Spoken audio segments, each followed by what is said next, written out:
Welcome to John's Random Tool Tips. Hi, welcome back to John's Random Tool Tips. Actually, I'm posting this on a Tuesday, so it's Tool Tip Tuesday, like that dude in America. Can't think his name is really good.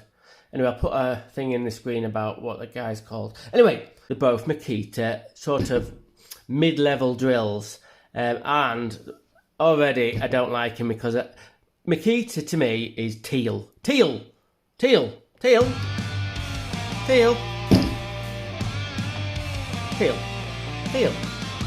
Not white and black.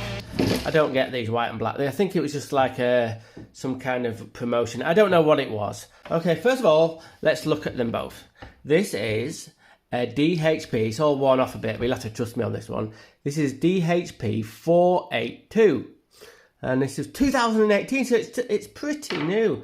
Obviously, it's got the shitty plastic chuck on, but it's in not bad order. Not bad order at all. Obviously, the Makita signs come off a little bit. But the only thing I've kind of noticed a little bit is the over moulding has come off a little bit. As you can see, they're a bastard to get back down, but not a bad little drill. 2018 Makita DHP 482. Now then, this is the other drill. Let's get into the other drill. This is older. This is from 2013. This is a DHP 456 from 2013. Now I've looked online a little bit. This one on the left, that's in the left one, the DHP 456, was replaced with this one, which is a DHP 482. I can't confirm or deny that.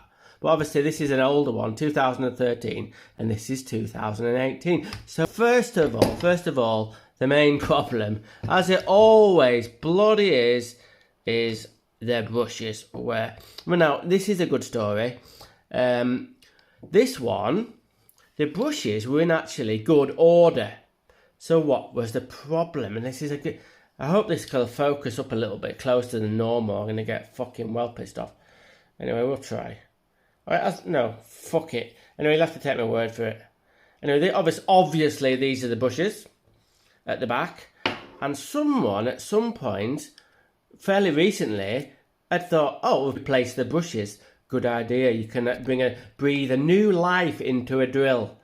But whoever did it, I don't know who, put the brushes in right, but the little clamp that goes on, that holds the brushes in, onto the brush housing, they had put one of them on kind of backwards and one of them sort of hanging off. So it had gone knackered. What had actually happened is, I don't know if you can see this, the actual brush mountings had actually jumped off a little bit, and you can't really see, melted into the side of that. You can see where they were melted into the back of this casing. So I'll put that back together. So they've both got new brushes in. So they're both working absolutely hunky-dory.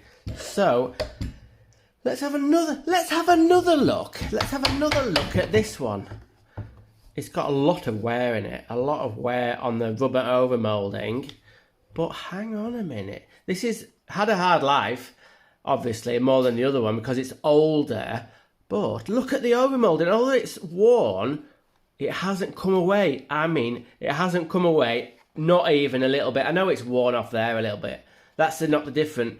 The older over mouldings, they were stuck on better. And I've got to say it, although this is an older drill, this is a better drill. And now I know what you're going to say to me. Well, hang on a minute, John. I've looked on the internet, and that one is a £40 drill, brand new. And this one, I think you can maybe get a few old stock still knocking about. That's a £70 drill. And, yep, obviously that's a lot better drill than that one. But look how much of a hard life this one on the left has compared to this one.